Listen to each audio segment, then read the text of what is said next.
কথা শোনাচ্ছে তো এখন বোধ শোনাচ্ছে না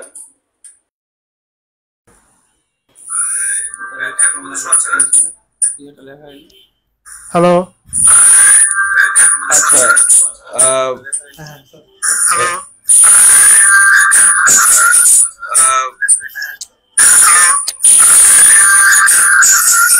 এখন কি শোনা যাচ্ছে?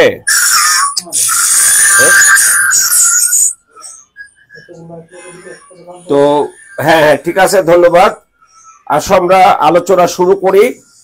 প্রথমে একটু বলে নেই, তোমরা যে কোনো ধরনের জানার আগ্রহ থাকতে হবে, আর সেই জানার আগ্রহ জায়গা থেকে আমরা যে শিক্ষক রয়েছি, আমি তোমাদের সাধারণ জ্ঞান নিয়ে তোমাদের শেষ অবধি থাকবো।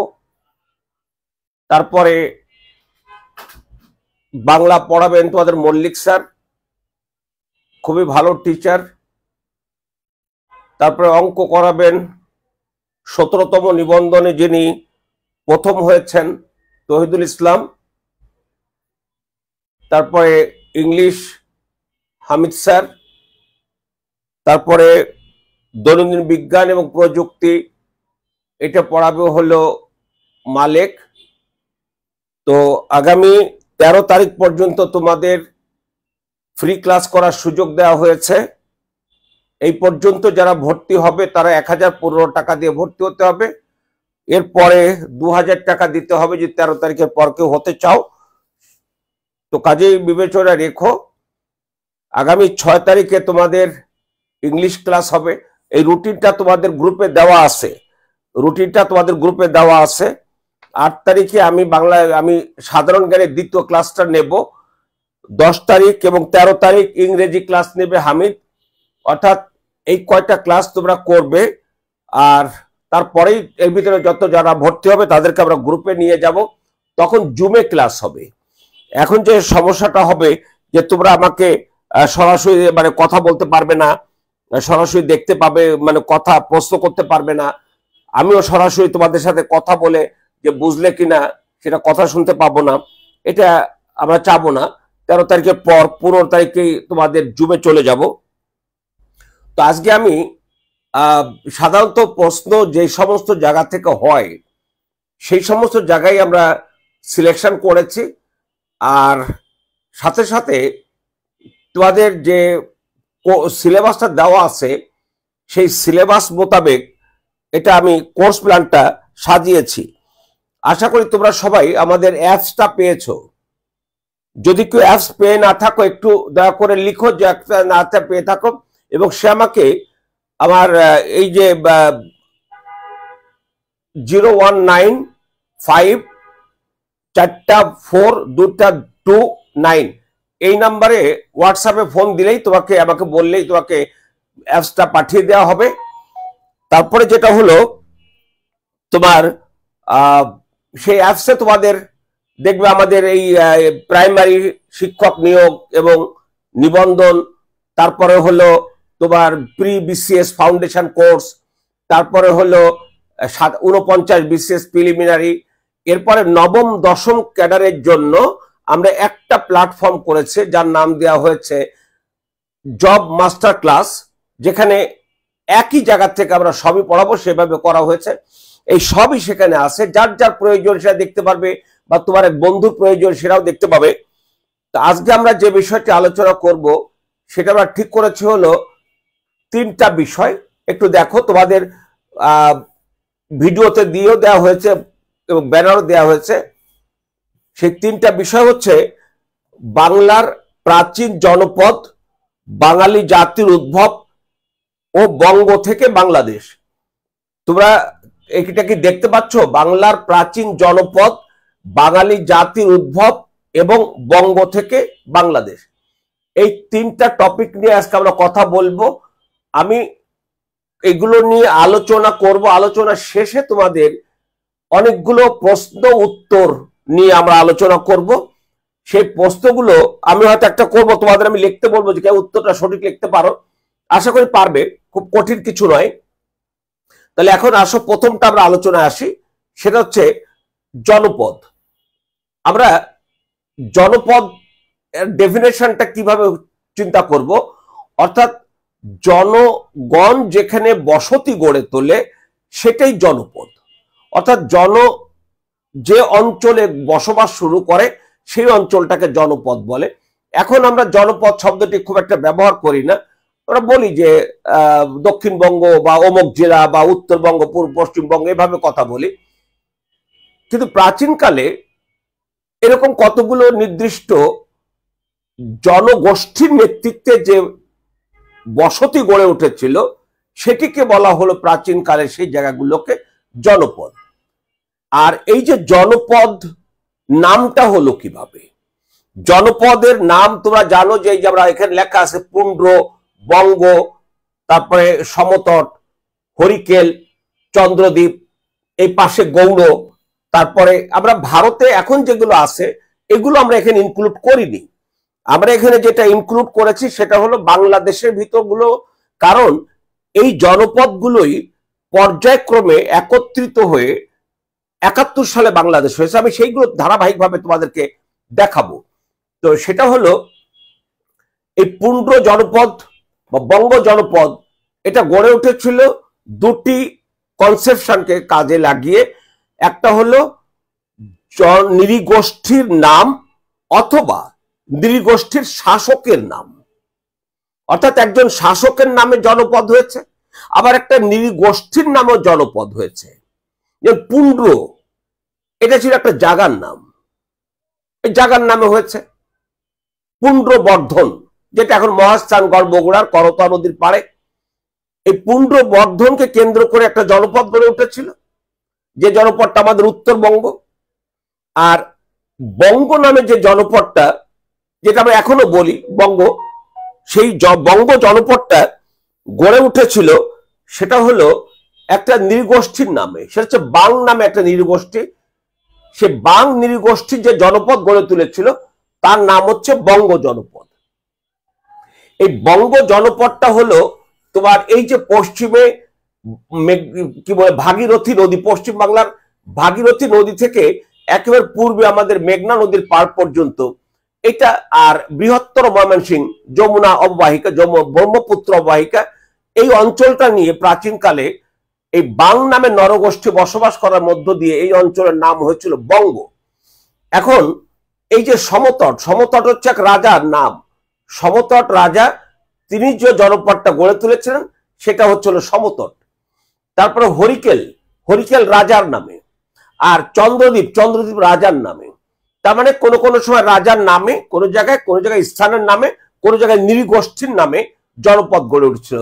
তা আমাদের বাংলাদেশের, আজকের বাংলাদেশের ভূখণ্ডে প্রাচীনকালের জনপদ বললে আমরা 5টা বলে দিব: পুন্ড্র, বঙ্গ, সমতট, হরিকেল, চন্দ্রদ্বীপ, এই 5টা। এখন আসো এগুলো নিয়ে আমরা কিভাবে কি জানবো সেটা আসি।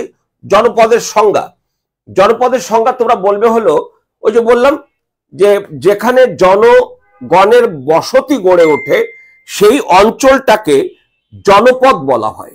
জন মানে মানুষ, এই মানুষ যেখানে বসতি গড়ে, অর্থাৎ আগে সেখানে বসতি ছিল না, তারপর যখন মানুষ বসতি গড়ে তোলে সেই জায়গাটাকে জনগণের অবস্থা, জনগণের বসবাস স্থানকে জনপদ বলে।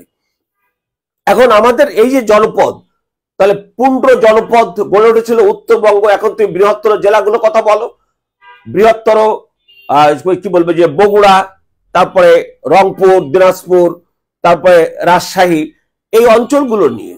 আর বঙ্গ জনপদটা গড়ে উঠেছিল তোমার বৃহত্তর কুষ্টিয়া, বৃহত্তর যশোর, খুলনা, এদিকে ঢাকা, ফরিদপুর, আর হলো বৃহত্তর ময়মনসিংহ, এই অঞ্চলটা নিয়ে জনপদ গড়ে উঠেছিল, তার নাম হচ্ছে বঙ্গ। আর এদিকে তোমরা জানো যে সমতট, চন্দ্রদ্বীপ, বরিশাল, হরিকেল পার্বত্য অঞ্চল নিয়ে, আর চন্দ্রদ্বীপ সমতট, কুমিল্লা, এই সিলেট, এই অঞ্চল নিয়ে গড়ে উঠেছিল। তাহলে এখন যা দাঁড়ালো সেটা হলো তোমার, এবার আসো পুন্ড্র জনপদ। পুন্ড্র জনপদের ব্যাখ্যা দিলাম। তারপর গৌড়, এই গৌড় নামটা শুনেছ তোমরা। এই গৌড় এটা হচ্ছে আমাদের বাংলাদেশের চাঁপাইনবাবগঞ্জের শিবগঞ্জ উপজেলার একটু অংশ সহ মালদা জেলার যে হেডকোয়ার্টার ছিল সেটাকে বলা হতো গৌড়। এই গৌড় প্রাচীনকালে নামটা ছিল। ত্রয়োদশ শতাব্দীতে যখন এটি মুসলিম শাসন আসে বাংলায়, তখন ইকতারউদ্দিন মোহাম্মদ বখতিয়ার খলজির সময় থেকে মুসলিম শাসকরা এর নামটা পরিবর্তন করে লক্ষণাবতী রেখেছিল। অর্থাৎ গৌড় একসময় লক্ষণাবতী ছিল, লক্ষণাবতী ছিল মুসলিম শাসন আমলে। তারপরে যেটা হলো সেটা হলো বঙ্গ জনপদের কথা বললাম, তারপরে তোমার সমতট, তারপরে এই যে হলো হরিকেল। এবার আসো আমরা সে চন্দ্রদ্বীপ। এবার সে বাঙালি জাতির উদ্ভব, এটা নিয়ে একটু কথা বলবো। বাঙালি জাতির উদ্ভব, তোমরা সবাই জানো বাঙালি একটা সংকর জাতি। তোমরা বাঙালি একটা সংকর জাতি, আমার ধারণা তোমরা জানো। এই সংকর জাতি অর্থ হলো বিভিন্ন জাতির রক্তের সংমিশ্রণে গড়ে ওঠা তৃতীয় ধারার ভাষা ভিত্তিক। তৃতীয় ধারার ভাষা ভিত্তিক সেটা কিরকম?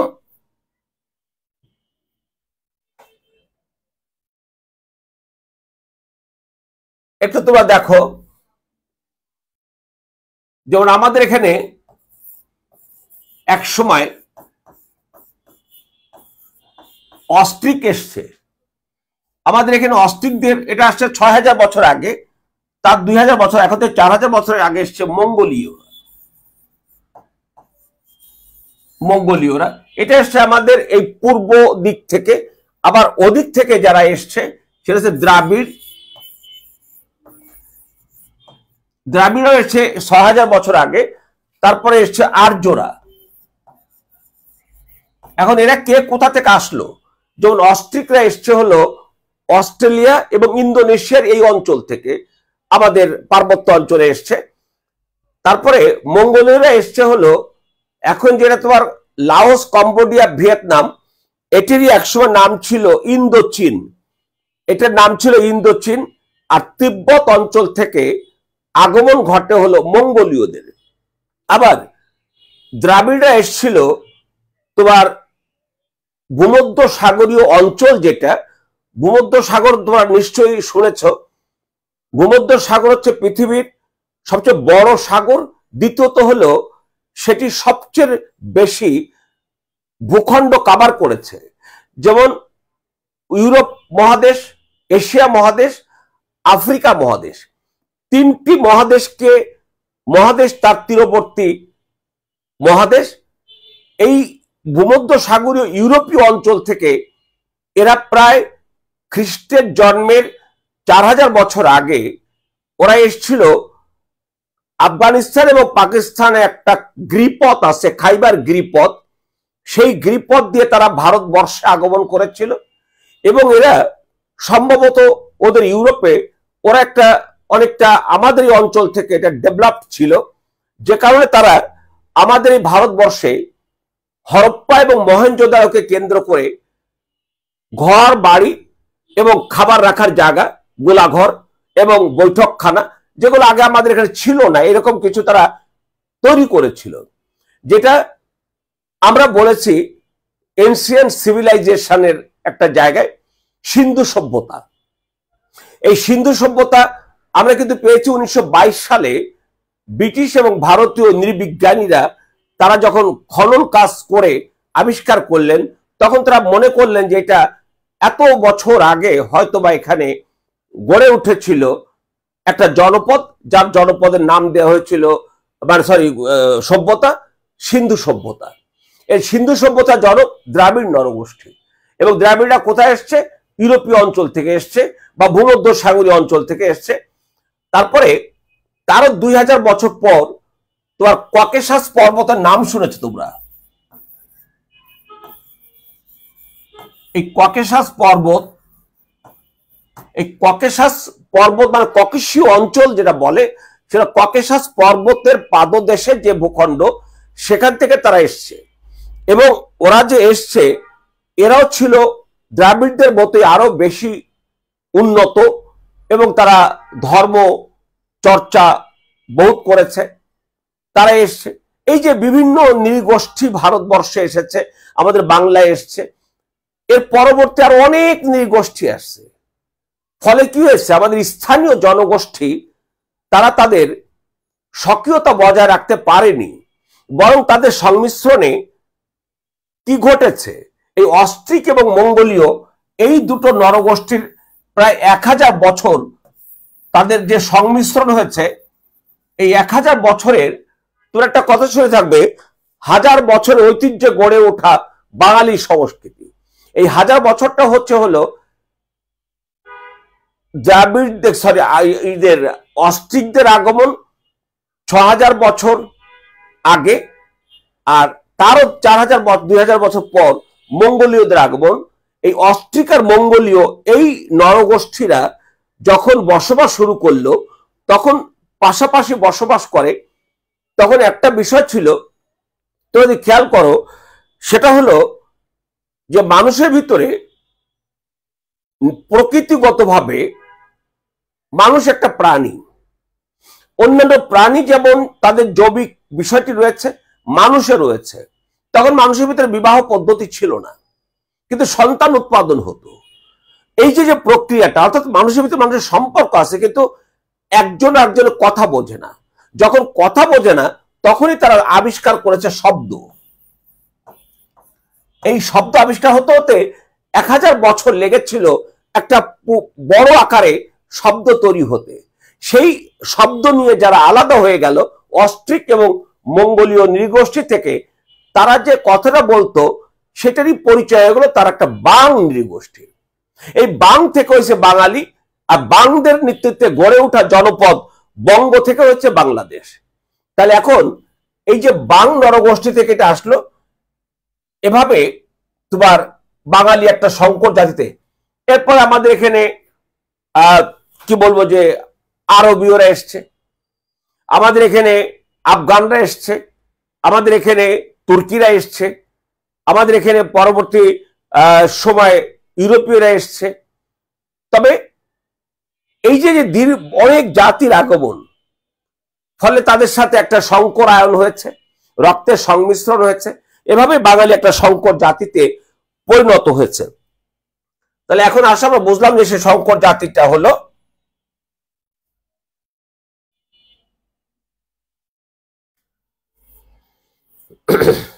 এই যে অস্ট্রিক নরগোষ্ঠীর কথা বলছিলাম, তারপর তোমার মঙ্গোলীয় নরগোষ্ঠীর কথা বলছিলাম, বাং নৃগোষ্ঠী, ওদের থেকে বাং নৃগোষ্ঠী হলো সেটাও বলছিলাম, তারপরেও আর্য নরগোষ্ঠীর কথা বলছি, এরপর তোমার দ্রাবিড় নরগোষ্ঠীর কথা বললাম, মুসলমান আগমনদের কথা বললাম। তারপরে এবার আসো বঙ্গ থেকে কিভাবে বাংলাদেশ হলো। বঙ্গ থেকে কিভাবে বাংলাদেশ হলো সেটা যদি আমরা দেখি, তাহলে দেখবো হলো আজকে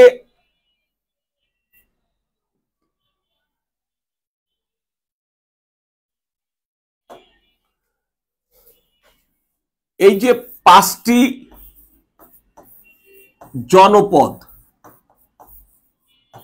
এই 5টি জনপদ প্রথম একত্রিত করার উদ্যোগ নিয়েছিলেন রাজা শশাঙ্ক।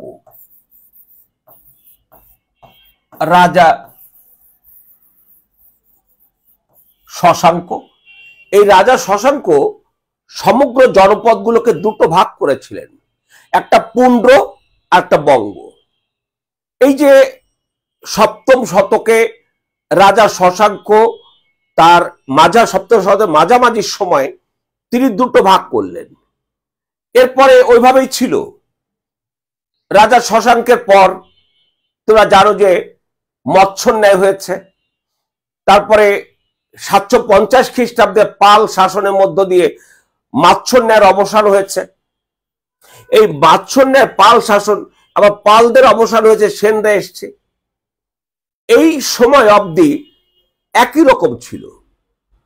এরপর আমরা দেখলাম যে 1204 সালে মুসলমানরা আসলো। এই মুসলমানরা সুদীর্ঘ 6-7-10 শতক আমাদের এই বাংলায় শাসন করেছেন। তখন যে বিষয়টা ছিল সেটা কিন্তু এই নিয়ে খুব একটা চিন্তা হয়নি। চিন্তা হয়েছে দ্বিতীয় যেটা, সেটা হলো 1326 সালে তিনি ছিলেন হলো দিল্লি সুলতান তোমার মোহাম্মদ বিন তুগলক। এই মোহাম্মদ বিন তুগলক 1326 সালে আমাদের বাংলার সুলতান ছিলেন নাসিরউদ্দিন ফিরোজ।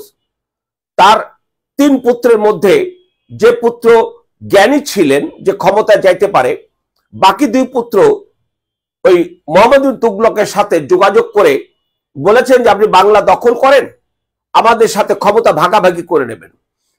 1326 সালে ওদের আহ্বানে মোহাম্মদ বিন তুগলক ভারত অভিযান, বাংলা অভিযান চালান এবং দখল করলেন।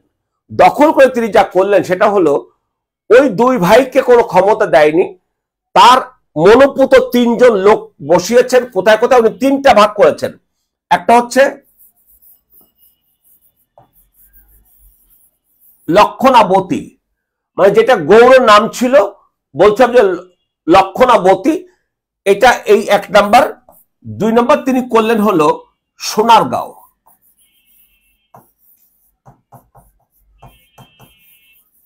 এবং 3 নাম্বার করলেন সাতগাঁও। এই 3টা প্রশাসনিক এককে ভাগ করলেন। ভাগ করে উনি চলে গেলেন। তারপরে যা হলো 1339 সালে এই লক্ষণাবতীর শাসক হয়েছিলেন শামসুদ্দিন ইলিয়াস শাহ। এই শামসুদ্দিন ইলিয়াস শাহ উনি চেয়েছিলেন বৃহৎ বঙ্গ গড়ে তুলতে, সারা অঞ্চলটাকে একত্রিত করে এক শাসনে নিয়ে আসার জন্য। তিনি প্রথম দখল করে নিয়েছিলেন সাতগাঁও। তারপরে 1352 সালে সোনারগাঁর স্বাধীন শাসক আমরা যাকে বলি সে হলো তোমার ফখরুদ্দিন মোবারক শাহ। এই ফখরুদ্দিন মোবারক শাহকে ক্ষমতাচ্যুত করে তিনি সোনারগাঁও দখল করে ফেললেন। এভাবে 1352 সালে এই 3টা জনপদকে, 3টা প্রশাসনিক এককে একত্রিত করে সুলতান শামসুদ্দিন ইলিয়াস শাহ নামকরণ করলেন বাংলা। এই যে বাংলা নামটা চলে আসলো, যদি তোমাকে জিজ্ঞেস করা হয় বাংলার নাম বাংলা কে রেখেছেন, উত্তর হলো শামসুদ্দিন ইলিয়াস শাহ। ওনাকে পরে তুমি পাবে, উনি বাংলার প্রথম স্বাধীন সুলতান ছিলেন। এই উনি এটা বাংলা নাম করলেন। তার মানে উনি চলে গেল, উনি বাংলা নাম হয়ে গেল। এরপর আমরা সেই শাসনের পর শাসন দেখেছি। পরিশেষে আমরা এসে দেখলাম হলো তোমার যখন ব্রিটিশরা আসলো, এসে তারা শাসনভার পেল। শাসনভার পেয়ে তারা যেটা করলো সেটা হলো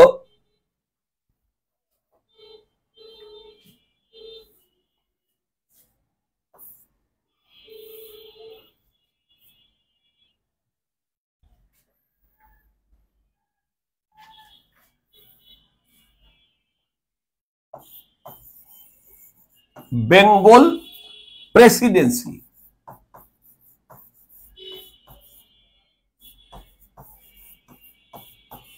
এই বেঙ্গল প্রেসিডেন্সি করেছিল 1854 সালে।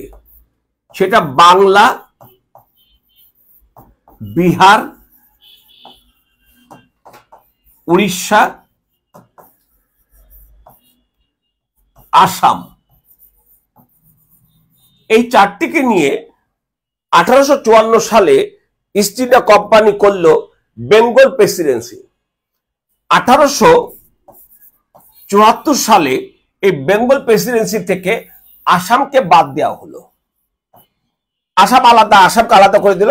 তাহলে এখন রইল বাংলা, বিহার এবং উড়িষ্যা।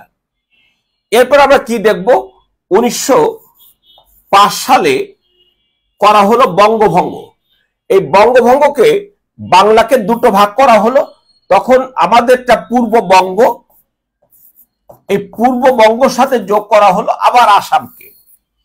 সো এখন আমরা হয়ে গেলাম নতুন প্রদেশ পূর্ববঙ্গ ও আসাম প্রদেশ। আবার কি হলো, 1911 সালে এই বঙ্গভঙ্গ বাতিল হয়ে গেল। আমরা পূর্ব বাংলা আবার পশ্চিম বাংলার সাথে মিলে গেলাম। এই যে পশ্চিম বাংলার সাথে মিলে গেলাম, এই হলো 1905 সালে। এরপরে এসে আমরা দেখলাম 1947 সালে দেশ ভাগ হলো, আমরা পাকিস্তানের অংশ হলাম, আমাদের নাম হয়ে গেল পূর্ব পাকিস্তান। পূর্ব পাকিস্তান। এখন এই পূর্ব পাকিস্তান যে নাম হলাম, এর অনেক প্রেক্ষাপট আছে যেগুলো তোমরা ধীরে ধীরে জানবে। শুধু জানো যে 1971 সালে এই পাকিস্তানিদের সাথে বাঙালি জাতিকে মুক্তিযুদ্ধ করতে হয়েছিল, আর সেই মুক্তিযুদ্ধের মধ্য দিয়ে 1971 সালে হয়ে গেল আমাদের স্বাধীন বাংলাদেশ। তাহলে দেখো তো তোমরা একটু বুঝতে পেরেছো কিনা যে জনপদ, তারপরে বাঙালি জাতির উদ্ভব, এই রেকর্ডটা তোমরা দেখবে।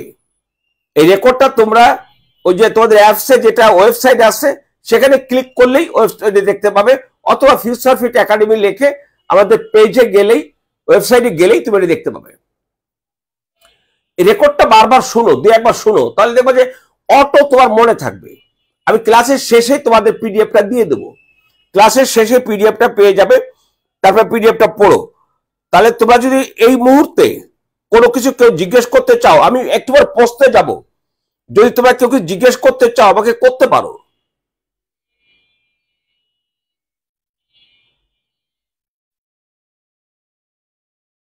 যদি কেউ জিজ্ঞাসা করতে চাও, কোনো কিছু জিজ্ঞাসা করতে পারবে। এরপর আমি প্রশ্ন উত্তরে যাব। আশিস বাগচি, ভালো আছো?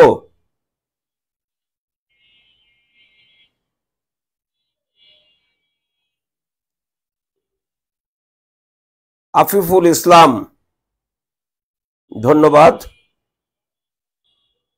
আচ্ছা, হ্যাঁ, তোমরা কেউ কোনো প্রশ্ন করো, তোমরা একটু কথা বলো, তোমরা একটু লেখো। কথা তো বলতে পারছো না, জুমে কথা বলতে পারবে 15 তারিখ থেকে।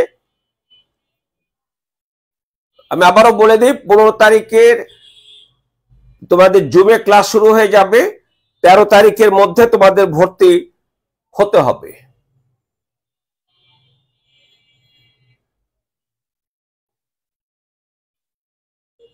করো না, দু একজন একটু প্রশ্ন করো না।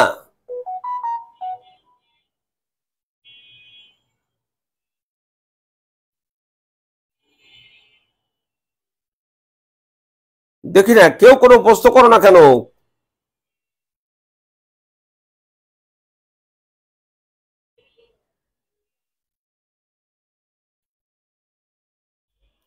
বাংলার প্রথম সুলতান কে? একজন বলেছ হাবিবুর রহমান, বাংলার প্রথম সুলতান কে? বাংলার প্রথম সুলতান বললে বলতে হবে হলো ইত্তেউদ্দিন মোহাম্মদ বিন বখতিয়ার খলজির নাম। যদি বলা হয় প্রথম মুসলিম শাসক, সেটাও উত্তর তাই হবে।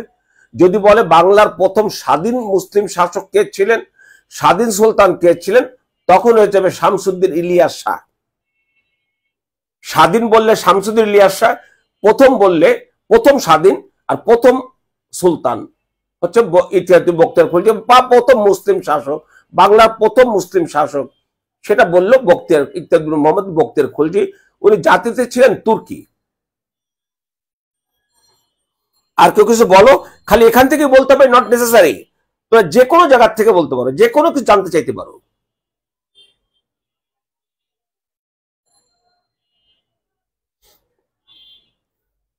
তোমরা সমসাময়িক হোক বা যে কোনো জায়গায়, এটাই এই জায়গার থেকেই ধরতে হবে, বলতে হবে, এরকম কিছু না।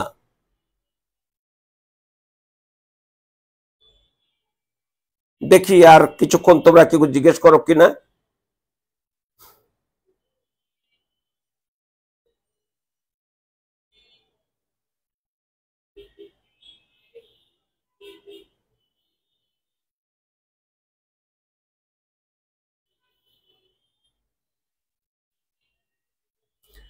তোমরা যদি প্রশ্ন না করো না, তাহলে কিন্তু তোমরা অনেক কিছু পাবে না। মানে তুমি, আমি জানি না তুমি কি জানতে চাও। আচ্ছা, একজন বলেছো 1947 সালে যে ভারত বাংলাদেশ বিভক্ত হয়, মানে ভারত বিভক্ত হয়, বিভক্ত তার আগে কি বাংলাদেশ আর ভারতের নাম পূর্ব পাকিস্তান? এটা বলছো রোকসানা খানম। 1947 সালে যে ভারত বাংলাদেশ বিভক্ত হয়, তার আগে কি বাংলাদেশ আর ভারতের নাম না বাবা, আমরা 1947-এর আগ পর্যন্ত আমাদের নাম ছিল পূর্ব বাংলা। ভারতবর্ষের বাংলা প্রদেশের পূর্বের অংশ পূর্ব বাংলা ছিল, আর ওদিকে ছিল পশ্চিম বাংলা। 1935 সালে ভারত শাসন আইন হয়, সেই আইনে সারা ভারতকে 11টা প্রদেশে ভাগ করা হয়েছিল। সেই আইনে 11টা প্রদেশের মধ্যে আমাদেরটা ছিল বাংলা প্রদেশ। সেই বাংলা প্রদেশের 47 সালে একটা ভাগ চলে আসলো পাকিস্তানের সাথে। আজকে যে বাংলাদেশ, পূর্ব পাকিস্তান, আর একটা পশ্চিম বাংলা চলে গেল ইন্ডিয়ার সাথে। এখনো তার নাম পশ্চিম বাংলা। আর আমাদেরটা 71 সালে এসে আমরা বাংলাদেশ হয়েছি। ধন্যবাদ রোকসানা, যেভাবে তোমাদের কিরকম প্রশ্ন করছে বিষয়টা প্রশ্ন করছে, এটা হচ্ছে গুরুত্বপূর্ণ বিষয়। অর্থাৎ তোমাদের ভিতরে আগ্রহটা জন্ম দিতে হবে। তোমাদের ভিতরে যত আগ্রহ জন্ম নেবে, তত বেশি তোমরা প্রশ্ন করবে, তত বেশি আগ্রহী হবে। আচ্ছা, আরেকজন বলেছো চর্যা, বাবা আমি তো বাংলা ছাত্র না মহিউদ্দিন মোল্লা। যখন এই যে চর্যাপদ তুমি পড়াবে, কি বলে যে মল্লিক স্যার, ওনার আগামী মানে মঙ্গলবার ওনার ক্লাস আছে হলো 22 এবং 29 তারিখ, 2 মঙ্গলবার ওনার ক্লাস আছে। ওই দিন তোমাদের এই চর্যাপদ অথবা এগুলো সবই পাবে। এটা আমাকে জিজ্ঞেস করো না, কারণ আমি বাংলার ছাত্র না, ইতিহাসের ছাত্র। ইতিহাস নিয়ে, রাজনীতি নিয়ে। আচ্ছা, ওকে, ধন্যবাদ, সুন্দর হয়েছে। আর তো যাক, তোমরা এবার চলে আসো, আমরা পোস্টে যাই।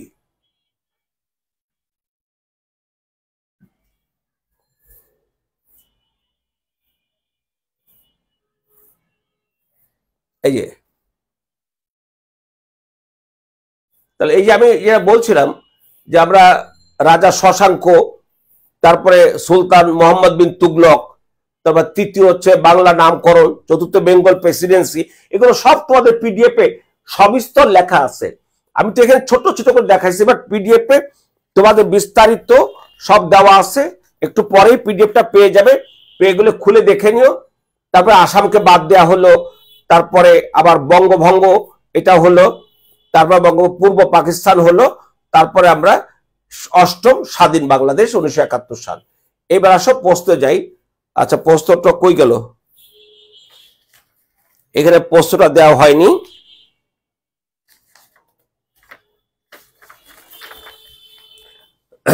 আচ্ছা, তোমাদের যদি বলা হয়, আমাকে প্রশ্নগুলো দেওয়া হয়নি, আমার যে করেছে স্লাইডগুলো, বাঙালি জাতির প্রধান অংশ, এটা বিশেষ একবার এসেছিল, অংশ মূল জাতিগোষ্ঠী কোন জাতিগোষ্ঠীর অন্তর্ভুক্ত? অর্থাৎ আমাদের যে বাঙালি রক্ত, এই রক্তের ভিতরে মূল যে অংশটা সেটা হলো তোমার অস্ট্রিক নরগোষ্ঠী। আর্যদের ধর্মগ্রন্থের নাম হলো তোমার বেদ। বাংলার আদি অধিবাসী কোন ভাষাভাষী ছিল? এটা অস্ট্রিক ভাষাভাষী। মঙ্গোলীয় নৃগোষ্ঠী কোন অঞ্চল থেকে বাংলায় আগমন করে? এটা হলো তিব্বত এবং ইন্দোচীন। ভারতবর্ষে দ্রাবিড় নৃগোষ্ঠী কোন অঞ্চল থেকে আগমন করে? ভূমধ্য সাগরীয় অঞ্চল থেকে আগমন করে। সিন্ধু সভ্যতা গড়ে তুলেছিল কোন নরগোষ্ঠী? দ্রাবিড় নরগোষ্ঠী।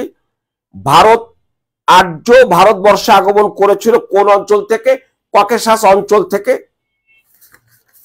এরপরে তুমি বঙ্গভঙ্গ যেটা ছিল, সেখানে বঙ্গ থেকে বাংলাদেশ, এখানে সব তোমার দেওয়া আছে। এরপরে তুমি এই যে প্রাচীন জনপদ একত্রিত করার প্রথম উদ্যোগ নেন কে, এগুলো সব এখানে দেওয়া আছে, আমি তোমাদের দিয়ে দিচ্ছি। যাও, এবার তোমরা যদি আমাকে আরো কিছু প্রশ্ন করতে চাও, একটু করো।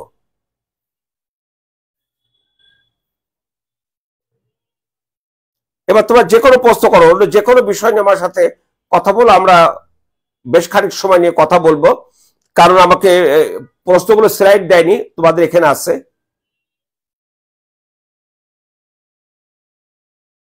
বলো, অন্য যে কোনো প্রশ্ন বলো, ইতিহাস, রাজনীতি, সাম্প্রতিক যে কোনো বিষয় নিয়ে।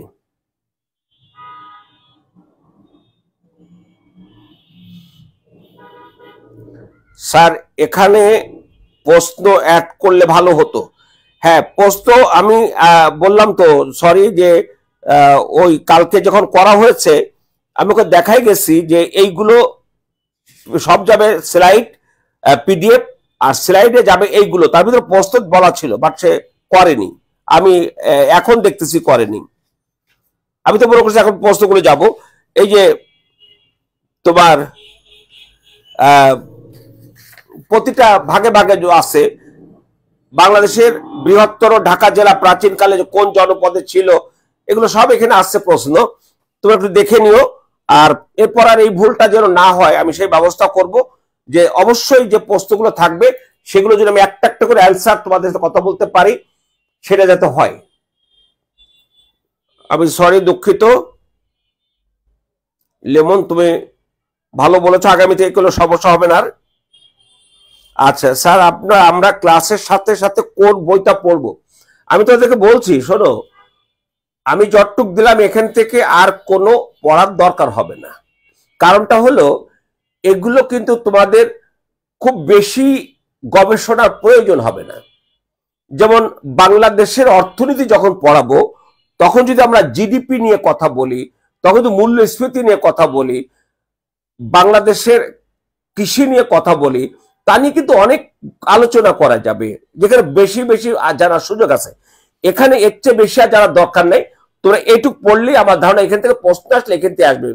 আর যদি বই পড়তে চাও, বই বলতে আমি গাইড বলবো না, অনেক লেখকের বই আছে, এনসিয়েন্ট পিরিয়ডের অনেক বই আছে, নুরুন নাহারের বই আছে, মানুষের ইতিহাস, সে মানুষের ইতিহাসও আমাদের প্রাচীনকাল আছে। তোমরা যে কোনো বই পড়তে পারো, কিন্তু এইটুকুর জন্য আমি মনে হয় না তোমরা ওই সময়টা নষ্ট করা উচিত হবে। ওই সময়টা বরং তুমি একটা পেপার পড়ো, ওই সময়টা বরং দুজন বন্ধু একটা বিষয় নিয়ে গল্প করো, একটা বিষয় নিয়ে কথা বলো। আচ্ছা, ক্লাসের তারিখগুলো বলে দেবেন? হ্যাঁ, অবশ্যই বলে দেবো। এখন বলেছিলাম 6 তারিখে হামিদ স্যারের ইংলিশ ক্লাস পাবে, 8 তারিখে আবার আমার ক্লাস পাবে 2 নম্বর সাধারণ জ্ঞান, 10 তারিখে হামিদের ইংলিশ, 13 তারিখে তোমাদের ইংলিশ ম্যাথ একটু বেশি দেবো, ওই বেশি হবে ম্যাথের টিচার। উনি আসবেন হলো 18, 19 এই শুক্র শনিবারে উনি ক্লাস নেবেন। শুক্রবারে 2টো ক্লাস নেবেন, শনিবারে 2টো ক্লাস নেবেন। যেহেতু উনি থাকেন ঈশ্বরদীতে, ওনার মানে ঘন ঘনতা আসতে পারবে না, এই জন্য একদিনে তিনি 2টো ক্লাস দেবেন। তো আশা করি ওরা তোমাদের খুব ভালো লাগবে, স্যারের সাথে তোমরা কথা বলতে পারবে। যদি কেউ কথা বলতে চাও আমাকে বলো, আমি নাম্বার দিয়ে দেবো। ক্লাসের তারিখগুলো, আর এই 13 তারিখের ভিতরে তোমাদের পুরো মাসের এটা দিয়ে দিব, রুটিনটা দিয়ে দিব। 15 তারিখ থেকে একেবারে 30 তারিখ পর্যন্ত, 31 তারিখ পর্যন্ত রবি মঙ্গল বৃহস্পতি, আর যেদিন ম্যাথ টিচার আসবে সেদিন শুক্র শনি। আমরা বুঝতে পেরেছো তোমরা? রবি মঙ্গল বৃহস্পতি ক্লাস থাকবে, যেদিন ইংলিশ টিচার আসবে, ম্যাথ টিচার আসবেন, সেদিন তোমাদের শুক্র শনি, সেই সপ্তাহ 5 দিন হবে।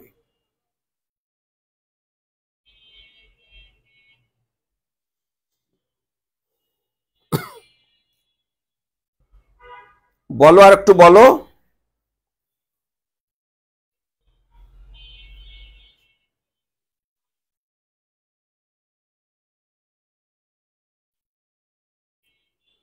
হ্যাঁ, ওকে বলছো বহিউদ্দিন। আগামী জমে তোমাদের সাথে অনেক জমে যাবে। কে কোথা থেকে বলছো, তারপরে তোমরা কে কি করছো, একটু তো সবকিছু তো পড়ালেখা তো গল্প, আবার জীবনও গল্প। এই যে আমাদের মল্লিক স্যার অংশ নিয়েছেন, অনেক ধন্যবাদ মল্লিক ভাই আপনাকে। একটু আগে আমাকে একজন জিজ্ঞেস করেছে চর্যাপদ কত খণ্ড। মল্লিক ভাই একটু লিখে দেবেন চর্যাপদ কত খণ্ড? আপনাদের বাংলা স্যার আমার সাথে, আপনাদের সাথে যোগ দিয়েছে। মল্লিক ভাই আমাকে শুনতে পাচ্ছেন বোধহয়? আপনি লিখে দেন চর্যাপদ কত খণ্ড জিজ্ঞেস করেছিল আমাকে। তো যেহেতু চর্যাপদ প্রাচীন সাহিত্যের প্রাচীন যুগের, এই জন্য ওরা মনে করেছে। এখন আমি তো প্রাচীন যুগের, আমি তো সাহিত্য না রাজনীতির বিষয়টি পড়াচ্ছি। তো আমি আপনার কথা বলেছি যে উনি পড়িয়ে দেবে, দেখি হয়তো মল্লিক ভাই বলতে পারে, বললে বলবো না। আরেকজন যদি কেউ প্রশ্ন করো করো।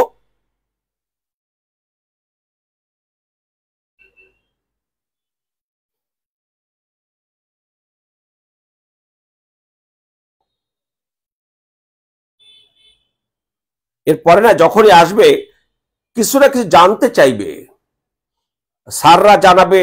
হ্যাঁ, ডুমুরিয়া খুলনা থেকে সুন্দর বিশ্বাস, ধন্যবাদ সুন্দর। হ্যাঁ, ভর্তির টাকা তোমাদের পাঠাতে হবে হলো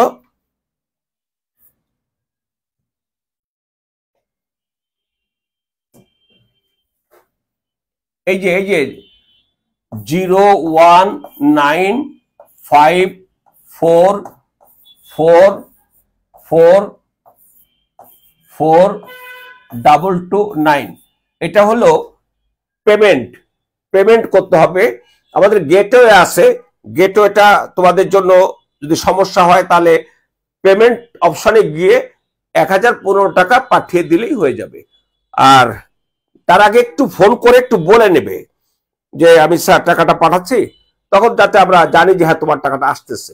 তখন আমরা তোমার ভর্তির প্রক্রিয়াটা ওদিকে ওই জায়গাটা যেখানে তোমরা জমে ক্লাস করবে সেই জায়গাটা তোমাদেরকে অ্যাড করে দেওয়া হবে। মাশাআল্লাহ, ক্লাস ধন্যবাদ।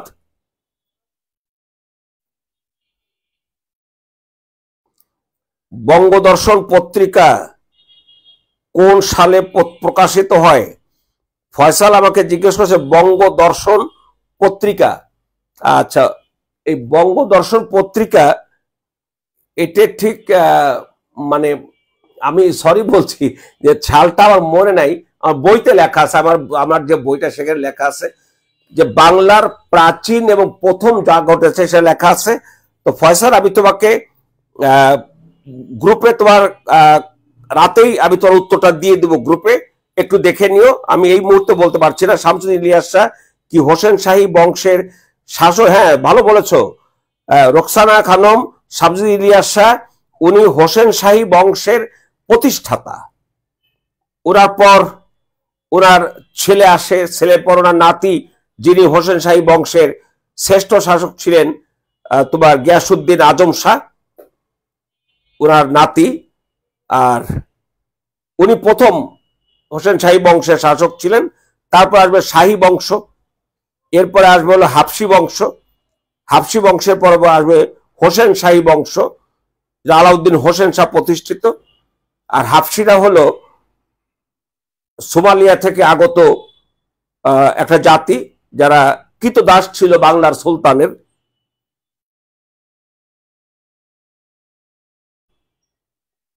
বলো দেখি আরেকজন একটা।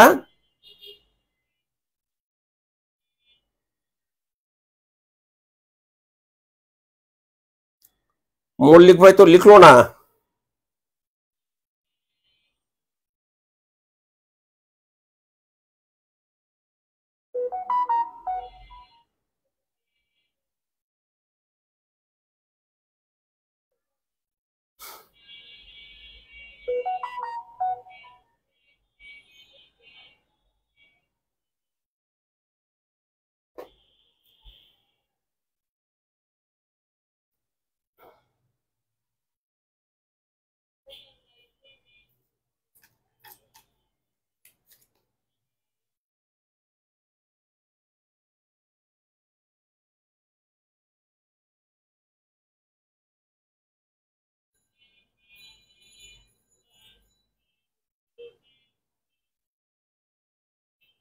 আমি লিখে রাখলাম, আমি একটু পরেই তোমাদেরকে গ্রুপে দিয়ে দিব।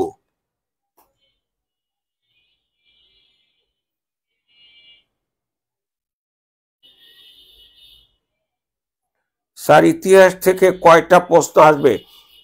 উম্মেহানি স্বর্ণা বলেছ।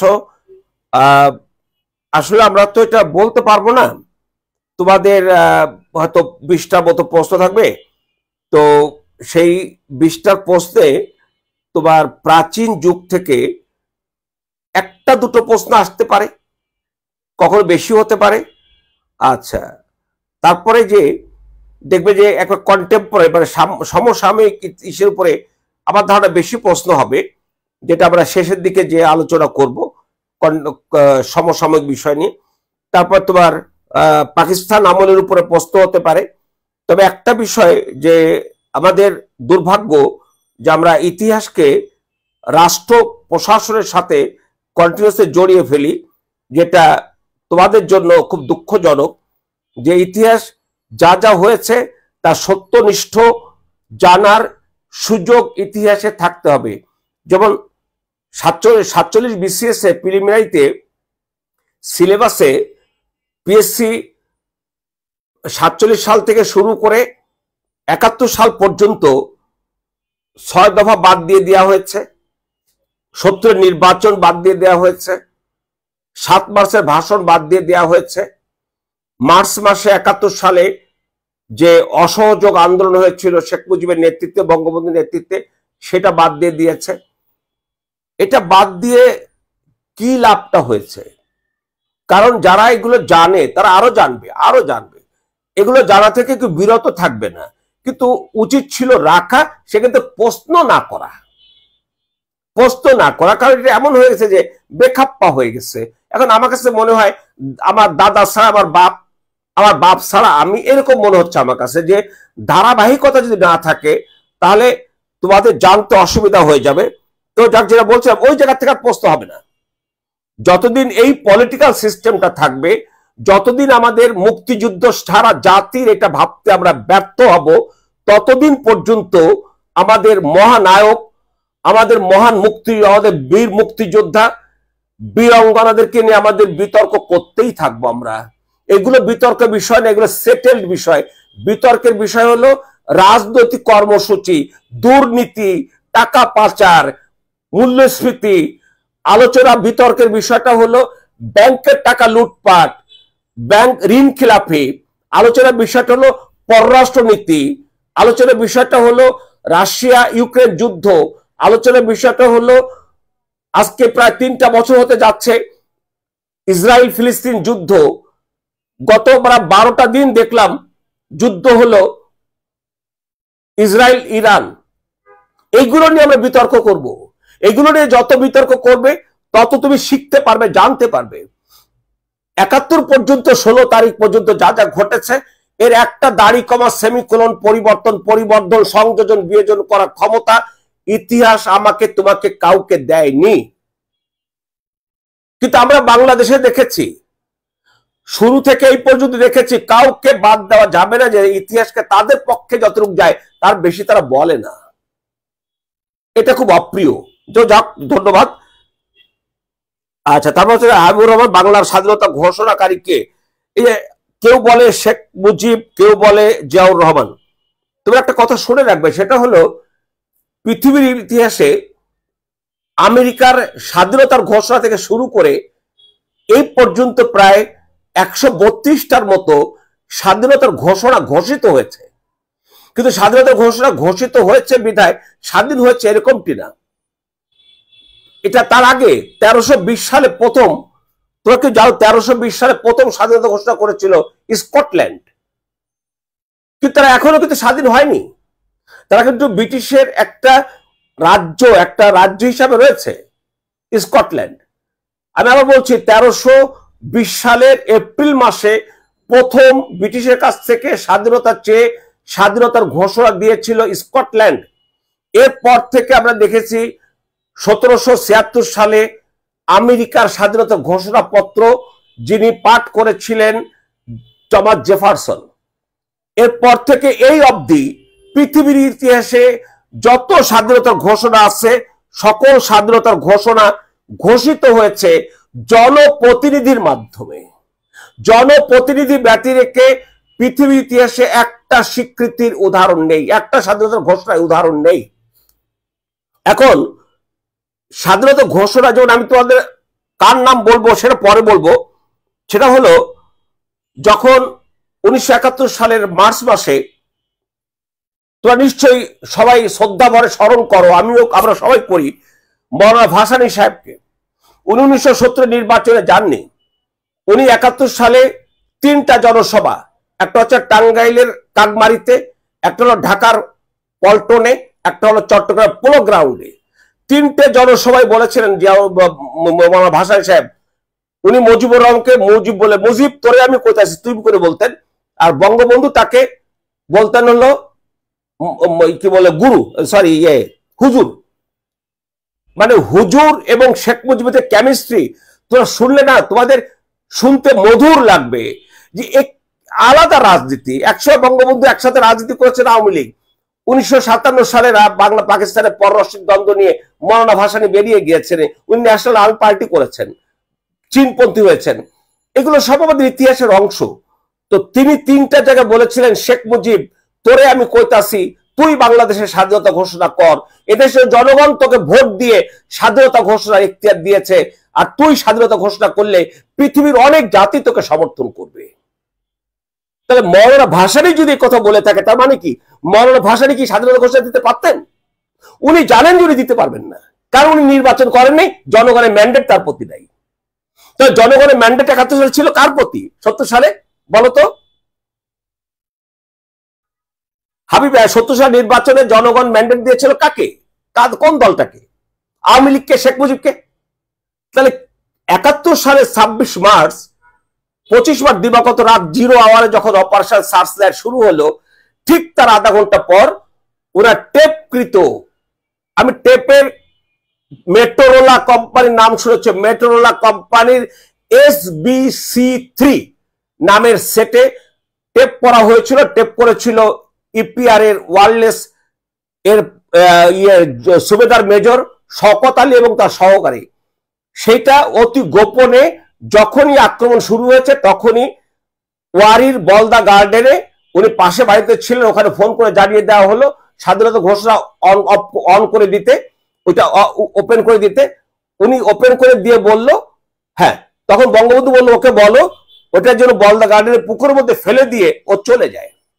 উনি চলে এসেছেন বাসায়, ওনার দুর্ভাগ্য, ওনাকে 2:30টার সময় এই আমি যেখানে থাকি তার পাশেই আমার বিডিআর গেট, ভিতরে তার সেক্ষেত্রে তার ওনাকে ধরে নিয়ে যায়, দীর্ঘদিন নির্যাতন করে তাকে হত্যা করা হয়।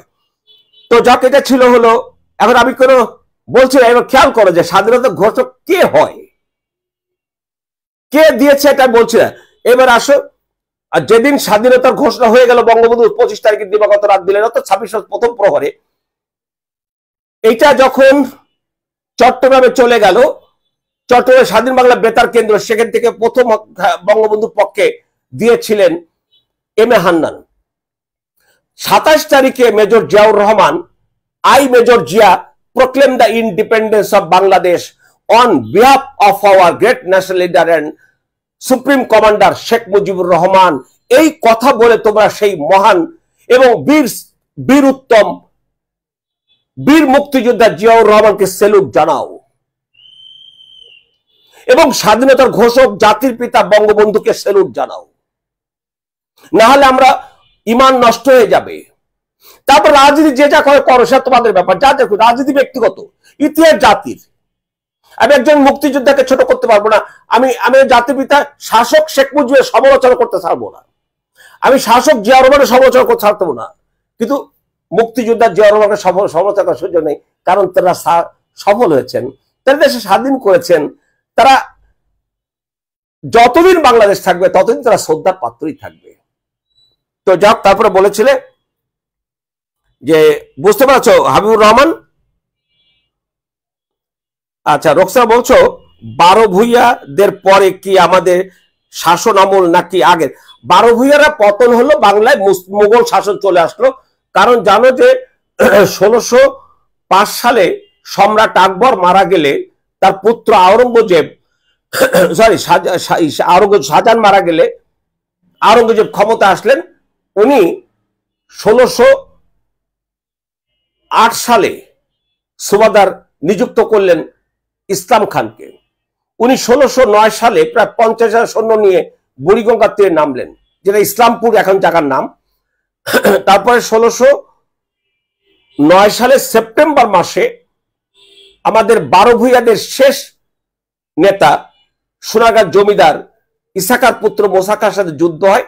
সেই যুদ্ধে মোসা খাঁ পালিয়ে পরাজিত হয়ে পালিয়ে চলে যান। এভাবে আমাদের আজকের বাংলাদেশ চলে যায় হলো মোগল শাসনে। এইভাবে বুঝতে পেরেছ নিশ্চয়ই যে 12 ভূঁইয়াদের পরে মোগল শাসনে বাংলা চলে গেল। স্যার, ইতিহাস থেকে বেশি প্রশ্ন হবে রাষ্ট্রবিজ্ঞান থেকে আসবে।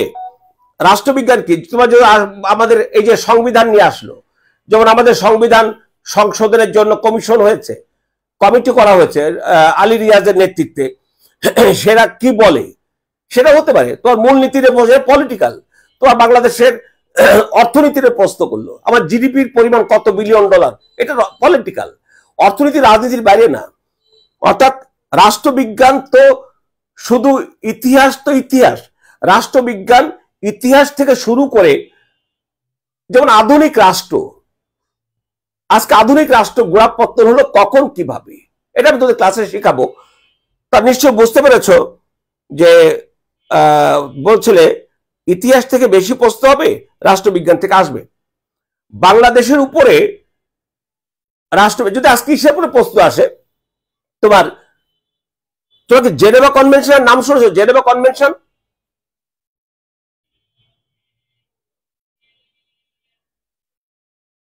কেউ কি জেনেভা কনভেনশনের নাম শুনেছো? আসো, তারপর আসো। একটা যুদ্ধ, এই যে তোমার রাশিয়া ইউক্রেন যুদ্ধ, এটা রাষ্ট্রবিজ্ঞানের অংশ। তোমার ফিলিস্তিন ইসরায়েল যুদ্ধ, এটা রাষ্ট্রবিজ্ঞানের অংশ। কারণ এর মধ্য দিয়ে আমরা কি পাচ্ছি? আমরা রাষ্ট্রবিজ্ঞানে আলোচনার অনেক খোরাক পাচ্ছি, রাষ্ট্রের সাথে রাষ্ট্রের সম্পর্কের আলোচনার ক্ষেত্রে সুযোগ পাচ্ছি, পররাষ্ট্রনীতির ক্ষেত্রে আলোচনার অনেক সুযোগ পাচ্ছে। তা আমি নিশ্চয়ই তোমাকে সম্ভবত বুঝেছ স্বর্ণা, যে ইতিহাস থেকে খুব বেশি হবে এরকম আমার মনে হয় না। ইতিহাস থেকে হয়তো 4-5টা প্রশ্ন হতে পারে, আর বাকি যা হবে সবই রাষ্ট্রবিজ্ঞানের। তাহলে প্রশ্নগুলো আমি বলবো এটা রাষ্ট্রবিজ্ঞানে কেন হবে? অর্থনীতি ছাড়া কি রাষ্ট্র চলে? তাহলে রাষ্ট্র তো বিমূর্ত একটা ধারণা, রাষ্ট্র তো মূর্ত হয়ে ওঠে। আজকে তোমরা এইটা পরীক্ষা দিচ্ছ, তোমরা যদি কেউ 47 বিসিএস পরীক্ষা দিতে চাও, কেউ যদি আবার জব এই যে প্রি বিসিএস, তোমরা যদি কেউ প্রি বিসিএস ফাউন্ডেশন কোর্সটা করতে চাও, তোমরা যদি, আবার বলছি, যারা বিসিএস পরীক্ষা দিবে এখন থেকে, যারা ইন্টারমিডিয়েট পাস, যারা স্কুল 2-তে দেবে, তারা যদি বিসিএস পরবর্তী সময় বিসিএস দিতে চাও, তারা কালকে, আজকে রাতে বা কালকে আমাকে একটু ফোন দিও। তোমাদেরকে আমি কালকে রাত 9টার সময় আমি প্রি বিসিএস ফাউন্ডেশন কোর্সে আমার তৈরি করা সিলেবাস নিয়ে আমি তাদের সাথে আলোচনা করব, যারা ইতিমধ্যে অ্যাড হয়েছে। তোমরা যারা যদি সেখানে অ্যাড হতে চাও, আমাকে একটু ফোন করো, জানিও যে আমি প্রি বিসিএস ফাউন্ডেশন কোর্স, দেখি সে লেখা আছে, তোমার অ্যাপসে দেওয়া আছে। আচ্ছা আসো, তাহলে রাষ্ট্রবিজ্ঞান ছাড়া কোনো উপায় নেই, তুই যেখানে সেখানে রাষ্ট্রবিজ্ঞান। আচ্ছা, নিশ্চয়ই স্বর্ণা, তুমি কি বুঝতে পেরেছো বাবা? একটু লিখো কোন বিষয়ে কতটা ক্লাস হবে। হ্যাঁ, এটা এটা এটা তোমার কোর্স প্ল্যানে মহিউদ্দিন মোল্লা, তুমি একটু খেয়াল করবে তোমার অ্যাপস এর ভিতরে এই যে নিবন্ধন যেটা, সেখানে কোর্স প্ল্যান দেওয়া আছে, 120টা ক্লাস, কোন সাবজেক্টে কত ক্লাস সব সেখানে দেওয়া আছে। তোমার দয়া করে প্রত্যেকদিন একবার করে অ্যাপসটা একটু ক্লিক করবে। তোমাদের মোবাইলে যে অ্যাপসটা ডাউনলোড করেছো, মোবাইলে এই যে থাকে না, যেমন তোমার ধরো মেসেঞ্জার, তারপর বাংলা লিঙ্ক, হোয়াটসঅ্যাপ, এরকম একটা আমাদেরও হয়ে গেছে ফিউচার ফিট একাডেমি, তোমাদের জন্য খুব ভালো হয়েছে। জাস্ট ওটা ক্লিক করলেই তোমার যা প্রয়োজন সামনে চলে আসবে। যখন মডেল টেস্ট হবে, তারিখ দেওয়া থাকবে, তখন ওইটা ক্লিক করলে তোমার সামনে প্রশ্নটা আসবে। আমরা এতটাই সুন্দর করার চেষ্টা করেছি যে তোমাকে নির্ঝঞ্ঝাট ভাবে সব কাজগুলো সারতে পারো। তো মহিউদ্দিন, নিশ্চয়ই তুমি বুঝতে পেরেছো। স্যার, আমার বিতর্ক করতে ভালো লাগে, খুব ধন্যবাদ। লিমন, খুব ধন্যবাদ। এই বিতর্ক মানে হচ্ছে যুক্তি পাল্টা যুক্তির খেলা। বিতর্ক মানে খারাপ কিছু না, বিতর্ক মানে ঝগড়া না। বিতর্ক হচ্ছে তুমি একটা যুক্তি দেবে, আমি সেই যুক্তিটাকে খণ্ডন করব। দেখো তো, আমি একটা যুক্তি দিলাম, আমার পাল্টা যুক্তিটাকে তুমি আরেকটা দেখো, দুটো যুক্তি হয়ে গেল কিনা। যত বিতর্ক করবে তত তোমার বিকশিত হবে, তত বেশি তোমার আত্মবিশ্বাস বাড়বে, তত বেশি তোমার সাহস বাড়বে। আর সাহসীদের জন্য হলো প্রতিযোগিতামূলক পরীক্ষায় এগিয়ে যাওয়া সহজ। সাহসীরা বিজয়ী হয়, দুর্বল, ভীরু, মিথ্যুক এরা বিজয়ী হয় না বাবা। যা বলবে আসো আমরা যুক্তিতে যাই। আমি যুক্তি নিয়ে বাংলাদেশের অর্থনীতি আমরা অনেক কথা বলতে পারবো, অনেক যুক্তি পাল্টা যুক্তি নিয়ে কথা বলতে পারবো।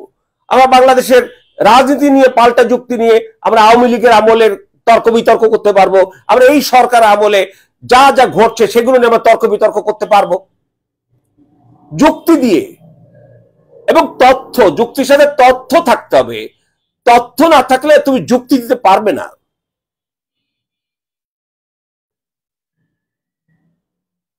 ধন্যবাদ।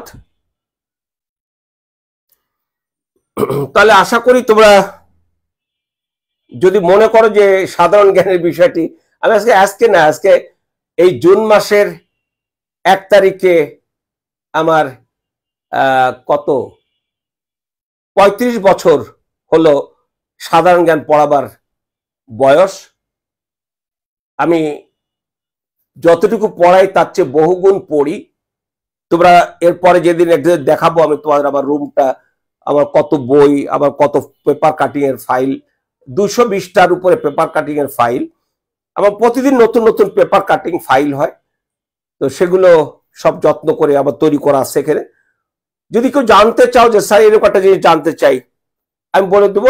আমার যে কাজটা করে সে বলে দেবো এত নাম্বার ফাইলে এটা আছে।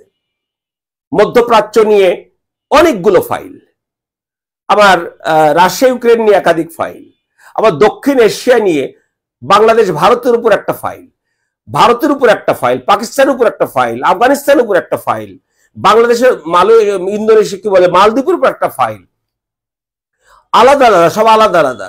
আবার ইন্টিগ্রেটেডলি দক্ষিণ এশিয়া রিলেটেড একটা ফাইল,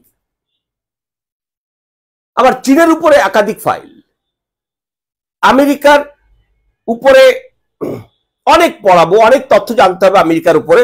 তোমরা পাবে, সেগুলো ভালো লাগবে যে তথ্যগুলো। তোমরা জানো যে আমেরিকা বিশ্বের, তো জিজ্ঞেস করা হয় যে আমেরিকা তার জিডিপি কত ট্রিলিয়ন ডলার।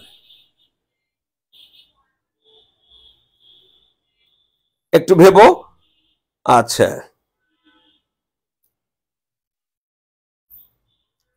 না লেমন, আমরা বিতর্ক করব হলে একটু পরে সময় নিয়ে করব। যখন জুমে যাব তখন জুমে না যেহেতু কথা, তুমি তো লিখবে এখানে, লিখে লিখে তার হবে না।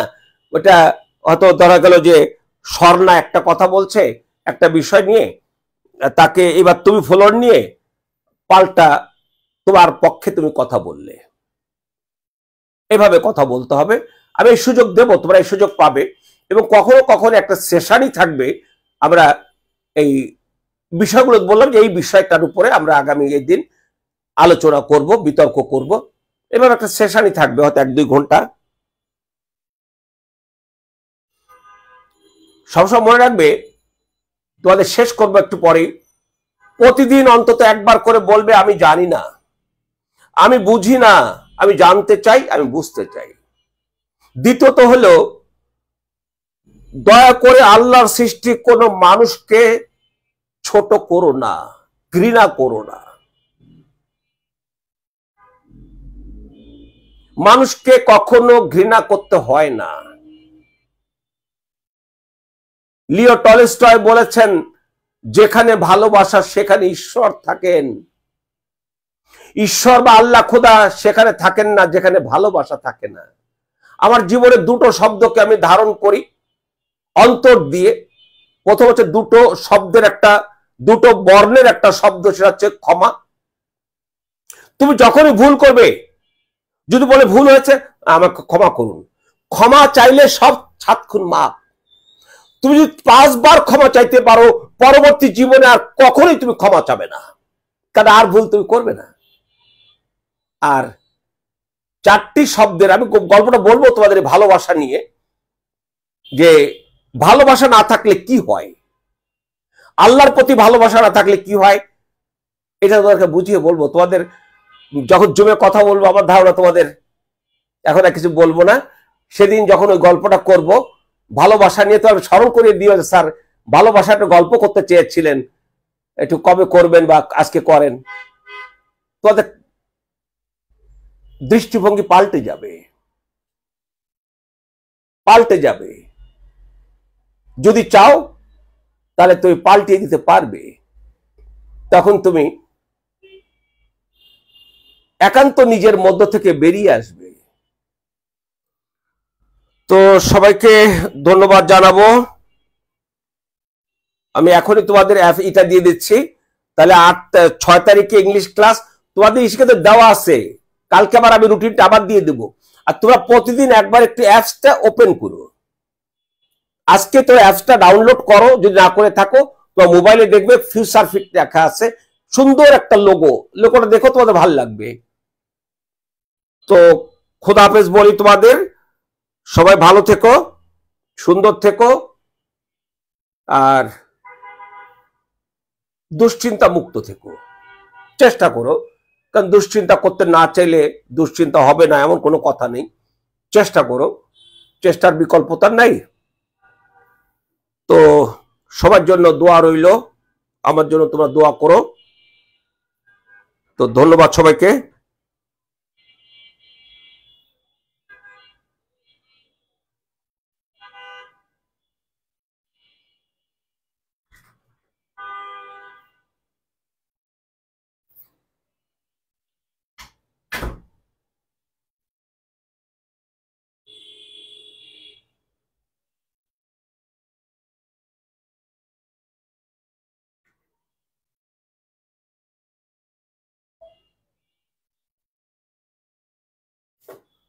ওরে কইলাম 3 তারিখ ও 2 তারিখে করে রাখছে।